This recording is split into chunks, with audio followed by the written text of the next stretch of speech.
interesting debate last night that did not include any of the, or most of the really truly consequential issues facing the United States.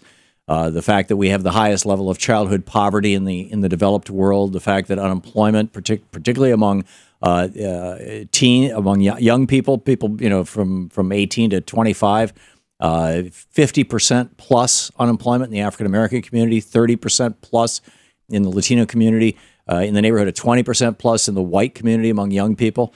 And that's just, just among young folks, but it's a serious underemployment problem among the rest, the entire rest of the, that wasn't discussed. The dangers of climate change were not discussed in any meaningful way.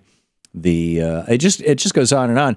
And instead, in the kids' table debate, you had Bobby Jindal, who I thought in his opening statement redeemed himself from that insanely stupid, State of the Union rebuttal that he did 3, 4, 5 years ago, where he came, down that circular stairway and said, "Hello, I'm Bobby Jindal.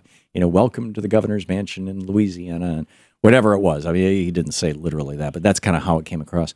But he clearly, he made a statement that I said, well, this guy's not as dumb as I thought he was. I guess he's a Rhodes Scholar. I guess he's a very, very smart man, but it doesn't mean that he's right or that he's a good politician. Anyhow, here is Bobby Jindal popping a cork about Bernie Sanders. Hillary Clinton is gift-wrapping this election to us. They are running their weakest candidate. They've got a socialist that is gaining on Hillary Clinton. Folks, you can't make that up. A socialist is doing well in the Democratic primary.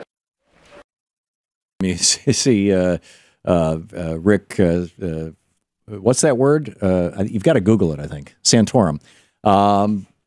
Standing next to him with this kind of, grin on his face as Jindal is going, there's a socialist running. So here's Bernie's response to Bobby Jindal. I know for Governor Jindal, it is easy to try to frighten people. We throw out a word, socialism. Oh, my goodness, we're all supposed to be shaking in our boots.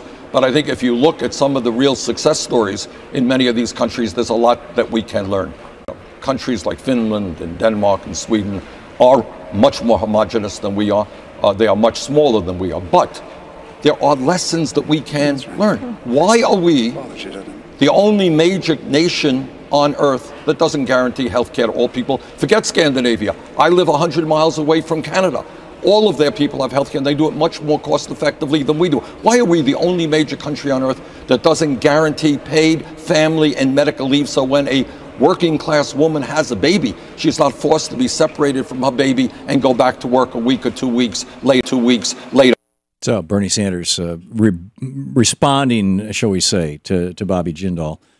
And amazing.